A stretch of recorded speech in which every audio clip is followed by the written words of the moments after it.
Had I not drawn my gun, they just would have came up to me and said, "Oh, hey, sir, did you know you could save 15% or more in car insurance?" Like, I don't have anything to prove that.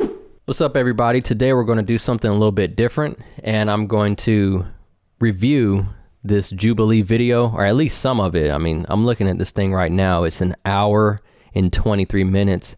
Absolutely not. But I'm going to talk about some of it just to give you an idea of my thoughts. Looking at some people in real time having a pro 2A versus anti 2A discussion. So let's kick it off here. Guns are going to evolve, and if I have the ability to be able to shoot something that is as powerful as a grenade, are you going to be like, that's your right, because if someone can have it, I should too? It's the Second or someone Amendment. can, and that's the problem. There has to be some restriction, unless you all believe that we should all be able to have nukes at our homes, grenades at our homes, grenade launchers at our homes. We should be able to have equal whatever the government has. Already, bro. He's going to be a Welcome back to problem. Middle Ground. My name's John. I'm the host of the Radical Empathy podcast, and I'll be moderating today's discussion. Our topic is pro-gun versus anti-gun, and our first prompt is, I fired a gun. If that's true for you, please step forward. All right, got some of the anti-gun people fired it. So my family does hunt. That's a part of our culture. And when I was younger, my dad, I've gone with him. I've never killed an animal, but I have gone with him for like tracking purposes or, being outside, connecting with nature. And Okay. he did teach me how. So first thing, just because somebody's fired a gun doesn't mean anything. I mean, it's cool if you're pro-gun or anti-gun. I would recommend firing a gun because it's amazing how many people come in. Me having worked with thousands of people, I'll see it. I'll see somebody come in, maybe it's a husband and wife, boyfriend and girlfriend, just buddies, like just two bros coming in. Maybe it's a group full of women. Doesn't matter the situation. There's usually somebody in the group who is anti-gun and is like, oh, well, I don't even know why we should have guns. We shouldn't live in a world where people can have guns and where people do bad things to each other. And it's like, okay, so then, when we're in the classroom, we're dry firing with, empty guns, just getting used to the manipulation of it. And, I'll tell Johnny's wife, hey, do you want to come, try it with us? Nothing's going to happen. We're just here in the classroom shooting. And, I might get some pushback. Then eventually she's doing it dry. And then we go to the range. And then she's like, oh, no, I just want to watch. I just want to watch. I don't want any parts of this at all. It's ungodly and whatever else. And then after seeing, her husband or whoever shoot, maybe 10, 15 rounds, I say, hey, you want to come join us? Just shoot one. Okay, I'm just going to shoot one. And then, she shoots one. Oh, wow, you got the bullseye. You want to shoot another one? Okay, I'll just shoot another one. Oh, hey, look at that. All right. Let's just shoot 10. Okay, but I'm only shooting 10. And then she ends up shooting a whole box of 50 rounds. And she walks out of there talking about, oh, I love guns. And, I'm going to get one to carry. And should we get another one for the house? So everybody's experience is different. But I definitely think that you should shoot a gun just to understand what it's like and demystify that stuff that Hollywood pushes. So let's continue here. When I was younger. So it's not something I've done regularly, but I have done it. Same here. I've got family friends that are very into guns, and one summer they wanted me to have the experience of shooting a gun. So I tried it. I didn't love it, but try everything once, I guess. Why did? Probably didn't love it because a lot of guys, and this is on the guys out here, a lot of men tell women to shoot some snub-nose revolver chambered in .357 Magnum. Because they think it's going to be funny, or they think, oh, let's see her reaction. She's not expecting all this kickback or whatever. So, people come in and they work with me, and this speaks to how responsible citizens of the United States are. A lot, I'd say a good 95% of the first timers who work with me who don't have any experience with guns, they say, I've never shot a gun before, and I wanted to be with a professional, somebody who knew what they were doing before I started just trying to do my own thing. I wanted to be under some sort of supervision. And then I start them out with something that I think they'll be able to handle, not just something for, giggles. You love it? I just didn't like the feeling. It was really heavy. I was very young, and I don't know. It just wasn't for me, I guess. I spent a lot of time in the Middle East growing up, so when we were in the Middle East, we would hunt, use guns in general, and when I would come to America, my family has had guns, I even have guns, and so I've shot multiple times. Well, I've shot a gun, I loved it, and my whole family loves guns, so I think that's kind of how the culture was instilled on me. Yeah. Well, my whole life is guns. I own over 300-400 guns, you know what I mean? So I shoot them all the time, every day. And I'm also a United States Marine Corps war veteran. I've been to war. So I shot a lot of guns in my life. Thank you. Thank you. I grew up around guns. My father was military and police. My older brother was military and police. My little brother is military. And I was taught to fire weapons at a very early age because my father believed that if you remove the curiosity from a child about the gun and they're uncomfortable with it, they won't be interested. So he was right. It created gun safety in our home. I did not like firing a gun when I was young, and I fire guns now regularly as an adult. It is about the gun and how it feels and how it shoots and how you operate it. So That's crazy. I do I that with agree. my kids. yeah. They don't even mess with them. Yep, You know so it what I takes mean? away I all can the keep them all curiosity. over the house. Yeah. They don't even want it Yeah. no more. Dad, man, that's your gun. Leave it alone. I was the same. I grew up in Alabama, but my family didn't hunt, weren't military. My dad's a pastor, but they just believed in them for self-defense. And so they were always around the house. We were also instructed very young with firearm safety. And then if my brothers especially wanted to shoot growing up, then my dad would take them and practice with them. I mostly didn't want to because I also have never loved the feeling of shooting a gun. Even now, I have a gun. I'm a registered concealed carry permit owner, but I don't love the feeling, to be honest. And you're right, it differs based on the gun. But I'm not a hobbyist. I think it still revolves around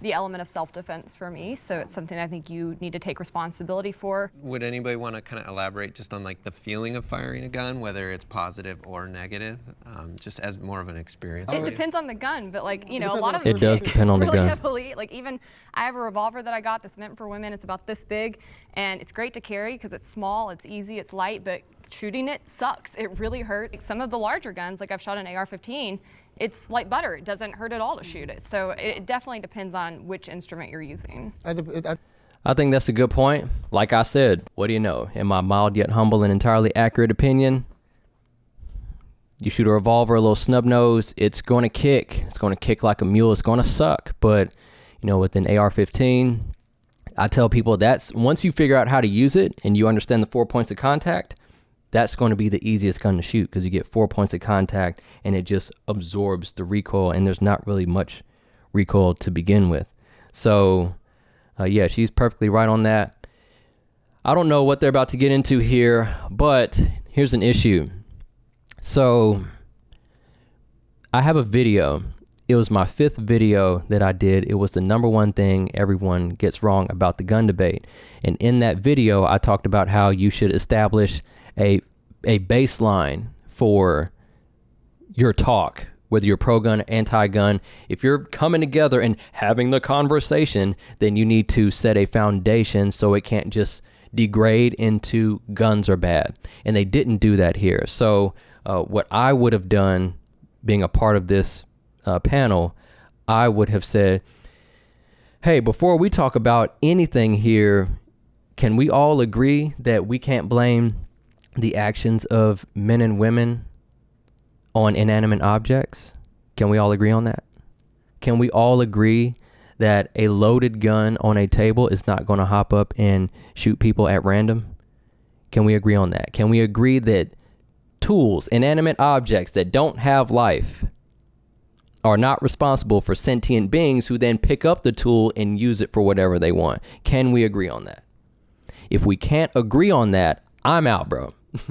Great. I'm going to go hang out with some chick downtown and have a few drinks and have a good time. I'm not going to waste my time going back and forth with this foolishness because I've been in enough conversations to know that with people who are anti-gun, it typically always degrades into that. So they didn't set that up here, which is a major mishap. I think the person too, I got post-traumatic stress, but they told me I got it different. I get a rush. So now when I shoot a gun, it's like, you know what I'm saying? I relieve all the stress, everything that's about me. I'm having a great time, you know what I'm saying? So it's all on the person. Ain't feeling that. Guns and everything, you know? We're gonna bring in our disagreeer. Can't believe you never got a gun. Check Why you never out shot a gun?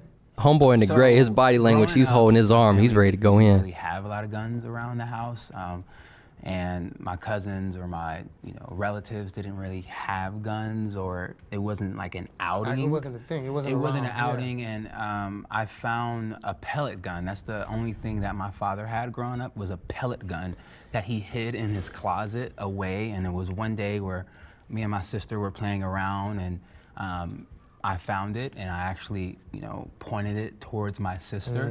Didn't know So that. it was a very traumatic experience for myself, right, and for my family, to the point where when that was brought up, it was more so like somebody said, education on how guns are not as helpful around communities of color. If there's not a right where did education. you Hold grow on, up? bro. 'Cause Hold on. I grew up.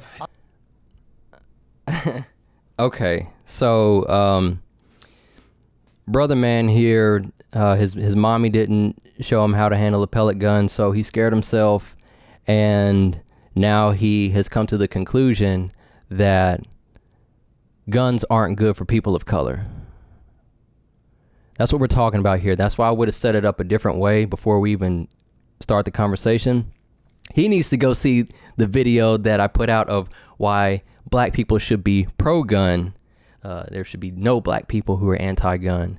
But that's crazy, man. Like a pellet gun, it wasn't even, technically a real gun. It's still a gun. So, any type of thing that resembles a firearm, you want to teach your kids how to use it and how to be responsible with it. But for him to have that experience and then just immediately anti-gun, and not only is he anti-gun, but he thinks other black people, or in this case, people of color, shouldn't have one. That's crazy. I In live New around York. New Orleans, Louisiana. I grew up in New York, Brooklyn, Is New it York. dangerous? Yes. It was a- So you don't think you need something to protect yourself? Well, not particularly in Brooklyn, New York, because there were already a mass surveillance of police who had guns, Yeah, right? but police, you got to call police. It takes time. Yeah. You know what I mean? Right. We will have a prompt dedicated all right, to yeah, this. gotcha. Perfect. Homeboy with the Never dreads ready to go curiosity in. for me, because of that traumatic experience that I had with my sibling and not really having guns around. So I just never had that inkling in my life it's to even understandable. try to go to a range, or even when friends would suggest it, I would be like, oh, okay, good for you, you know, but I don't not- really have that That's the thing. interest. It's understandable. Do you mind if I ask, did you actually accidentally shoot your sister as well? Or did you just point her? No, Okay. it was just, watching film and we're playing, Yeah, I got you, bro. right, Yeah. bad guy or good guy. You could have and made then- a big mistake. And it was a pellet gun, and my mom was like, boy, if you point that again, and Your mom knew that you wasn't supposed to point it. Right. If they would have taught you earlier, Yeah. you would have known that. right, but I think they didn't teach me because we didn't have guns around. None Even of with my the family BB had gun. guns around. Even the BB guns, like should've it showed was, you. Yes, still a gun. It wasn't a thing. It just wasn't a thing in to, the house. to Your have in dad my just family. had it. It was in the closet. Exactly. He might have shot it 2 or 3 times. I got you. Exactly. I And got my you. parents grew up and they didn't really go to the range, or I none got of you. their friends even spoke about it as well. Makes Well, and you know. can't negate the fact that, like, access-wise, illegally in New York, I mean, how much access do you guys even have? Like, Right. only celebrities and, like, very important people can even obtain the right to self-defense in New York. So, Yeah, like, yeah, I think yeah. that's a problem, too, because it's like, how much education did your parents get? Like, how much access did they have? And if they did Right. want to teach them, like, where's there a range? You can't go to a range in New York. Like, Right. they really do strip people in whole geographic areas of being able to access what we got in the South, you know? They do. So she makes a good point. I don't know if she was taking it as far as I'm going to take it, but I believe that's by design. So like if you go to New York and, you can't even look at a gun, or you're going to prison for, 3 to 5 years. I believe it's on purpose, because you got to think about it from a position of, an authoritative position, a position from control. If you're trying to control people, we don't even want you to know gun safety. Because if you understand how to handle a gun like you understand how to handle a knife, then we have a harder hill to climb when it comes to convincing you to give up that right.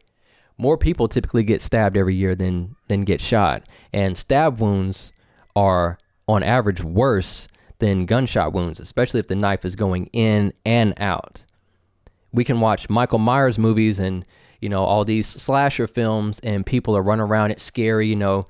Jason is always one step behind you and he's walking, you're running, but he'll run up on you and stab you, and people will have, nightmares over the movie, but then go into the kitchen, pick up a knife with a blade this long, and it's just another day. It's just a Tuesday, because they understand how to be safe with the knife.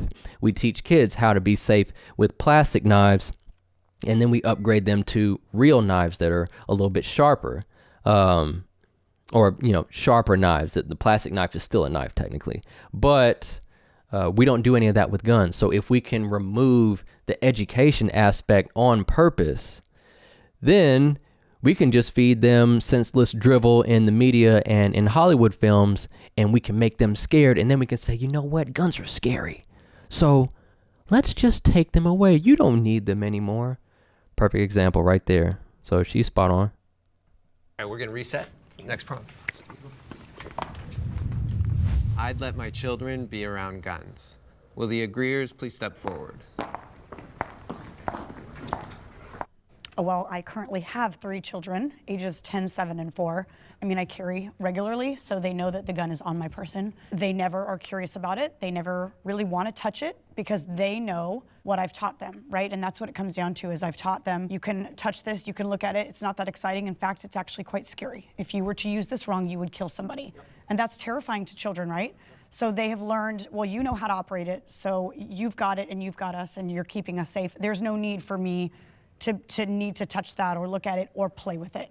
I've always felt like that too, you know what I mean? Like, if you don't show the kids when they're young, like, if you say, hey, here's my gun, come on outside. You wanna see what the gun do? Come on, put your earmuffs on, let's go. Put your glasses on. Pow! The kids be like, oh, I don't wanna touch that. I don't want nothing to do with that, Daddy. I've seen that. Let me leave that alone, and they learn. You have to show them, you know what I'm saying? You have to lead by example, basically, you know what I'm saying? Hey, if I'm shooting, I need to teach my son and my kids at an early age. So hold on. I agree with some of what's being said, but when I train kids, I'm not putting anything very powerful in their hand. I'm starting every kid off, like I've taught kids as young as 10, I'm starting every kid off with a 22. It's going to be a 22, and I don't even put a lot of ammo in there. We start with 1 bullet, and I stand there, I help hold their hand, we fire 1 round, and then we gradually work our way. And this is after we've already spent about an hour in the classroom, getting used to the mechanics of the gun, talking about gun safety, stuff like that. I'm never putting something in their hands where it's like, wow, because it's kids. You still want to, be safe. I kind of get what he's saying, but I definitely agree with teaching kids. I got a whole video about that. I definitely think you should teach them about guns. Nobody benefits from lack of ignorance when it comes to being safe in regards to anything. But yeah, man, little 22s, man, nice and easy.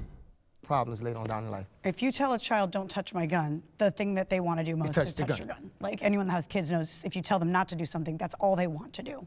Rambo, you said you had 300 guns? Yeah, I got about 300 guns, yeah. And my kids are on them all the time, all day. I got them all around my bed. You don't worry about them ever First of all, I don't leave them loaded. To operate a gun, you can't just grab it and squeeze it. You know what I mean? You gotta cock it back, take it off of safety. You might have to take it out the holster. You know what I mean? I have 1 gun that I keep on me for stuff like that. But the rest of them, they're in safes, and maybe a shotgun here. Maybe I might have a gun under the table somewhere, in a magnet. I got a couple guns all over, You might need a gun in every room, you know what I'm saying? You know what I mean? They all over the house, you know what I mean? I can't lie, But I'm from Louisiana, man. It's a cultural It's a thing. culture. Like, I grew up. My father had like 30 shotguns in his closet. It's a cultural thing. It's a sportsman's paradise in Louisiana. That's all we do: hunt, fish, shoot. One thing about that, I try to refrain from saying that stuff is, it's cultural, because I want to deal in black and white, and I want everything to be objective. It's like, if you grew up and you were Buddhist and you spoke to a Christian, and the Christian's like, and I'm Christian, but the Christian's like, Jesus is the way, the truth, and the life, and so on and so forth. and you ask the Christian, well, why are you Christian? And he says, oh, well, because that's how I grew up. That's the culture. And you can be like, bet. I grew up over here and this is our culture. So everything just cancels out and nothing gets done. So I try to refrain from that and once again, set it up in the beginning so we actually end up talking about solutions instead of just guns are bad, guns are scary. If I had children, I would teach them in a proper way. I think it's harder specifically because I was born and raised in California. Is it hard in California? Absolutely. Especially because the right to bear and conceal arms is definitely harder to obtain. There are many cases where California just constantly wants to instill laws to hinder people's freedom to exercise the Second Amendment. And so I talked about that in why black should be pro-gun in that video because the, what's it called? The Black Panthers were starting to carry and starting to show some force like, hey, y'all aren't going to oppress us. We're citizens and we have a right to bear arms just like everybody else. And you had a lot of people in positions of power who were like, nah, we can't have black people carrying guns around here. So gun control in its inception is inherently racist. So he has a point. And I talked about that. in terms of the school systems and public school systems, I would not trust my children to be trained with a gun. I think that's something for the parents, and that's something that should be instilled by the parents from the young age, like we've discussed, because children need to understand that the right to protect themselves is a freedom and is within our amendment right. And when you are constantly seeing, for example, even in the media, where guns should be feared for, it kind of creates a controversial statement for our simple fundamental amendment rights. My son's been having a loaded gun in his... I agree. But I wouldn't be against schools that did teach it too. Like, I think if schools taught firearm safety at school, great. Hey man, the more the merrier. Like, I'm always telling people, I don't even care how much, training somebody has. The first time I work with somebody, we go over the 4 rules of gun safety. You should just know it like the back of your hand. So, if the schools taught it, and picked up some slack from irresponsible parents who didn't teach it, that's fine. If the school teaches it and the parents teach it, great. Like, everybody, that's what needs to become a part of the culture, is the education on how to be safe with the gun. His room since he was 10 years old. And his You room said is loaded? Loaded. Not one in the chamber, but in the magazine. He knows how to operate it and everything. He has a bulletproof vest, he has a gun, he has everything. Now he has way more. I'm a Marine Corps war veteran. I've seen death. People could get crazy, and I just had to teach my son, like, hey, he might have to save me. You can't wait on the police, man. You can call them, but it might be too late. So Yeah, I they're don't responding. have kids, and I don't plan to have kids. But if I did, I would absolutely want them trained, particularly young girls. I think it's really, really important for females to learn to exercise the Second Amendment and to protect themselves. Like, if you want to talk about feminism, that is the only thing that actually makes you equal to a man as a woman. Like, that is, to me, just, it's a crime to not teach girls how to defend themselves. Yep. I want to add one caveat, though, which is I do have another family member I won't identify, but who had some significant issues in adolescence and was having a lot of violence issues and was having some run-ins with the police. In those kinds of situations, you also have a responsibility as a parent, as a family member, to keep dangerous guns away from kids who are showing those kinds of signs. And that's on you as a parent in the home. You know if your kid's not right. You know. Right. And you have a duty to ensure that they are no longer accessing those and that you're notifying law enforcement, you're notifying the school. And I do think that, like, I don't want to just carte blanche say, like, all kids are fine around guns. Not all kids are fine around guns, so. We're going to pull in our disagreeers. Yeah, let's get some action. So I would say, just this last year, it was reported that among child-related deaths in America, gun violence was one of the main factors. That's okay. So he's talking about child-related deaths.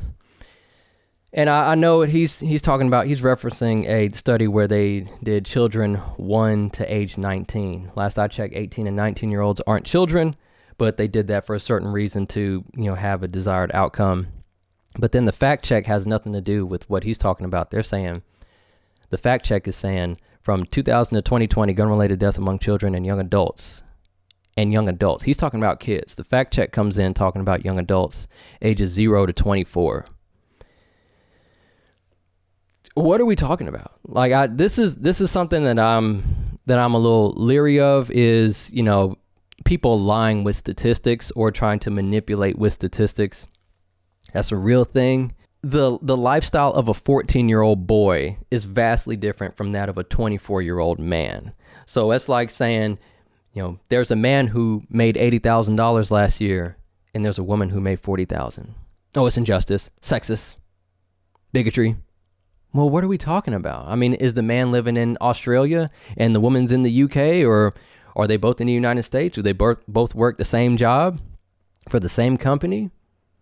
Like, did somebody take, you know, vacation for 3 months, and did the other person work more hours? Like, there's all this stuff. We don't even know what we don't know. He's just saying, you know, it's the biggest, one of the main reasons of, you know, deaths for kids is guns. And then the fact check comes in. It was actually 0 to 24. I mean, dang, kids aren't even making it out of the womb. What are you talking about, 0? They're getting shot in the womb, just not making it out? Like, that doesn't make sense. So hold on here.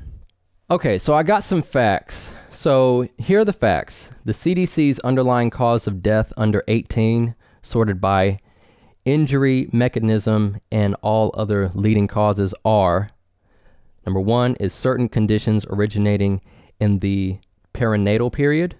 Number 2, congenital malformations, deformations, and chromosomal abnormalities. Number 3, symptoms, signs, and abnormal clinical and laboratory findings. That's under 18, which are actually children.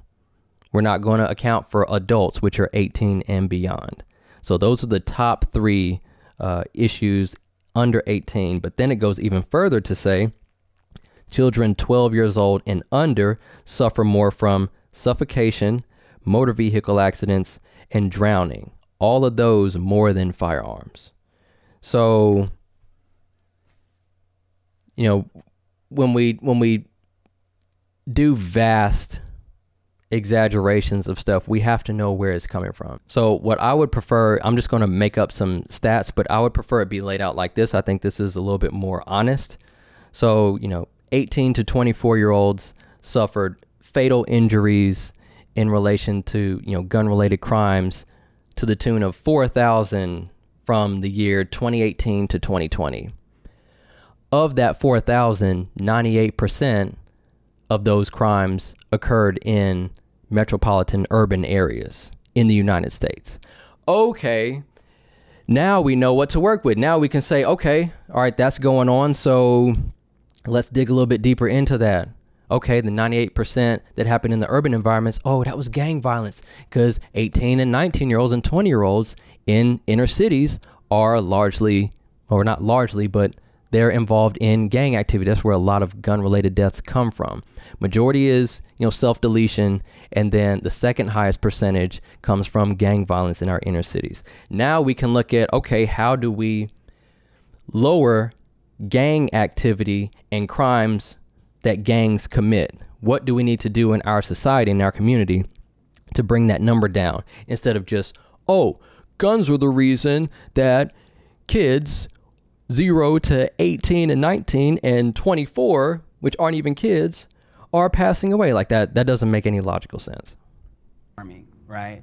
Even before I knew that statistic, if I ever had kids, and I am planning on having kids, I would not allow my children to be around firearms. Where did you get your statistics from? Because sometimes I look on the internet, it say one thing, then it say another thing, Right. and so you might be looking at something that might not even be right. So I wouldn't introduce that into an argument. And I'm not trying to feel like I keep going in on bro, but I wouldn't do that, because if you say, oh, where are you getting your statistics from? Then as soon as he disagrees with some statistics that you say, he can be like, well, where'd you get your statistics from? And what, everybody going to have their phone and laptop out while you're having the conversation? So I think that opens up a hole for you to fall in. So you just want to try to keep it objective and like I said at the beginning, clarify everything before you start jumping in and just talking about guns with people. But Right. it is accurate. Well, it's I accurate. don't know. I just making sure. Hold on, it is accurate, but it's accurate because death in children is exceedingly rare. There's very few things that kill them, period. And when you look at the number of things that could kill them, yes, that outranks like drowning or being run over by your parents' car. But that statistic and many like it get thrown around to say like this is a huge problem that's happening all the time. That's not the reality. It's just that it's a low. I feel a low like even sample. though if it's like a low probability, we should do what we can to stop it, right? It is still the truth that is the number Exactly, one like- killer of children. I mean, is is there a guns. number of children that you would care about? Is it killing? suicide killing? Well, Right. so I worked as a it's mental gun-related Yeah, so I worked as a mental health therapist, and I specifically worked with a lot of kids too. But yeah, I mean, right now we have 50,000 suicides a year. Of that, 29,000 are from guns. Of those, 90% are successful when people do attempt. But when they do attempt with other different things, so say cutting your wrist, it's at 6.2%. If we look at things like drug overdoses, it's at like 10, 12%. It's because you have the ability to call the police, you have the ability for someone to find you. And so when it comes to things like having guns around children, you're putting it at a high rate of all of those different The same things. is true having a pool at your house or having a car that you're driving. So I could ask you the same thing, like what number So do before we we- ban these other? Yeah, I Yeah. mean, do we have rules on driving? We do have How rules. many We have a rules do we lot have? of Oh rules on man, guns. no, cut it out. I hate that, and I don't like that she even brought that up. I do not bring the driving scenario into the equation when we're talking about guns, because you do not have a God-given right to get from point A to point B faster. That's dumb. You do have a God-given right to defend your own life. The easiest way to do that is with a firearm, which is why the Second Amendment acknowledges your right to the easiest and most capable means of self-defense. But driving, it's not the same, bro. You can walk. You can walk or take public transportation. It's not your right to have a car. So nah. Guns, a whole lot of rules on So you guns. don't Sure, think, sure, you don't but- think, but- you don't but- think the parents should teach them? But no. So here's a great way to put it. Do you want your kids around drugs, doing drugs? No. But do you want to educate them on them? Yes. So there's a difference between like, I want my kids around it versus I'm going to educate them. Of course, I'm going to educate my kids on guns. The same way I'm going to educate them around a lot of things that I don't want them to do. But that's what we have to do. There is over 300 million guns in America. So I'm going to have to teach my kid that. And the other thing is too, is there has to be a line drawn for everyone. Forget everything, throw everything out the door. Is there a number that would 35%, 56%. That seems like that's probably, somewhat accurate. I haven't seen the numbers for 2023, but, typically you're looking at around 60% every year is, self-deletion, and an additional 35% roughly is from, homicides, and the majority of those homicides are gang violence. So 4% were unintentional. We call those negligent discharges, not accidental. You didn't accidentally fire, you were just being negligent. Yeah, police shootings get lumped in as well. Mass shootings are always like 2% or less than 1%. It's really low, and they're mostly done with handguns, not big scary AR-15. So cool. draw you to say, I want heavy restrictions. I've had debates with thousands of people over this, and they'll say like, no, I don't care. It's amendment right, which it's an amendment. We literally added it, and we changed the amendments, and we have many times. So to me, I throw that all out the window and just say, what is that number? What does that look like I to you? think for me, the number would have to be that you could prove that there are more lives being lost to gun violence than saved. Oh, by that's gun easy. That's already protection. It's happening not- right now. It's no way. All right, so My number would be never. I'm never going to be like, oh, well, if you could show me a number, then I would, consider giving up my God-given right because it shows that other people are going to be happy. Like, nah, I wouldn't. I think that's a flawed argument. You want to try to talk about things that actually matter and like the facts. You want to stay on the facts and everything to be objective. This guy in the gray t-shirt has kind of done a decent job of bringing emotion. So because he's moving around and he's more emotional, it seems like he cares more.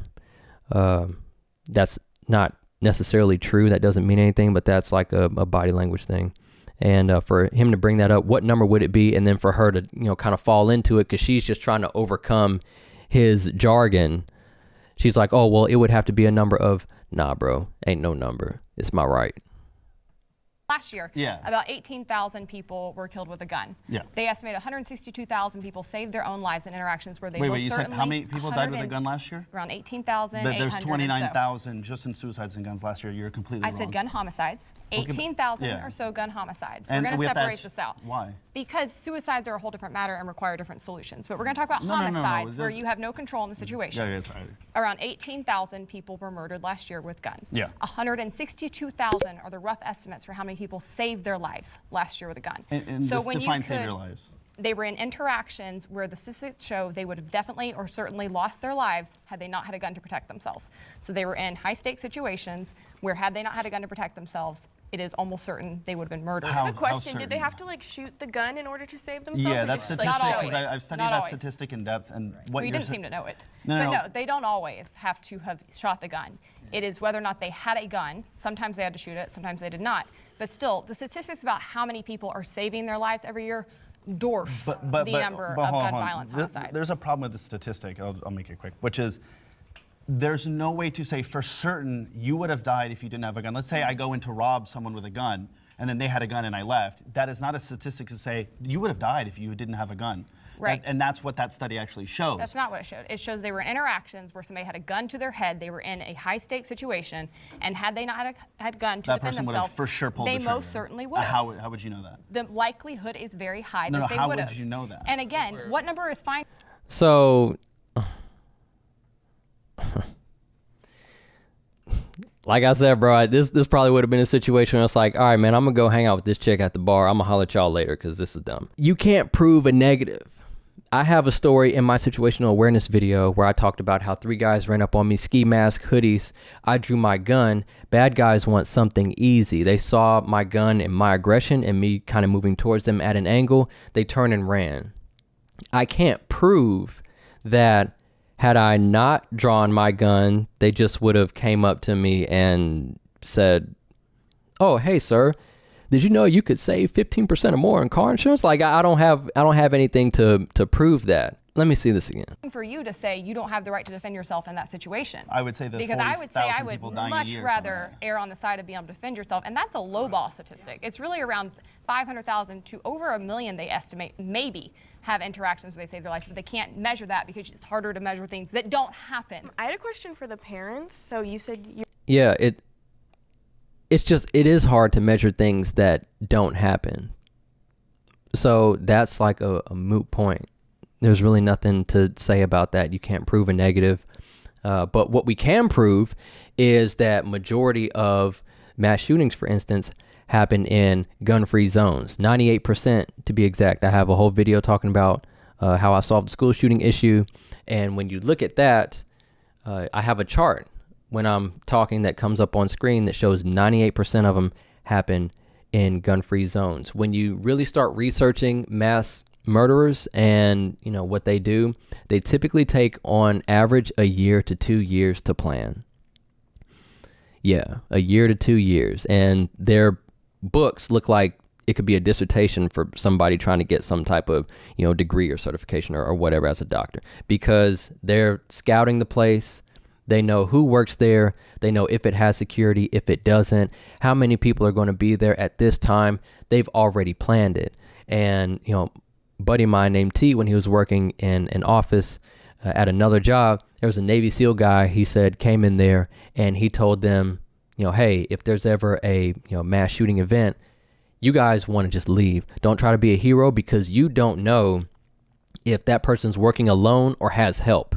They've been prepping for this and now they're implementing it on you and you're just reacting. So that's the stats that we can see. This other stuff he's trying to get, man, he's just talking. He's just mad and wants to be right.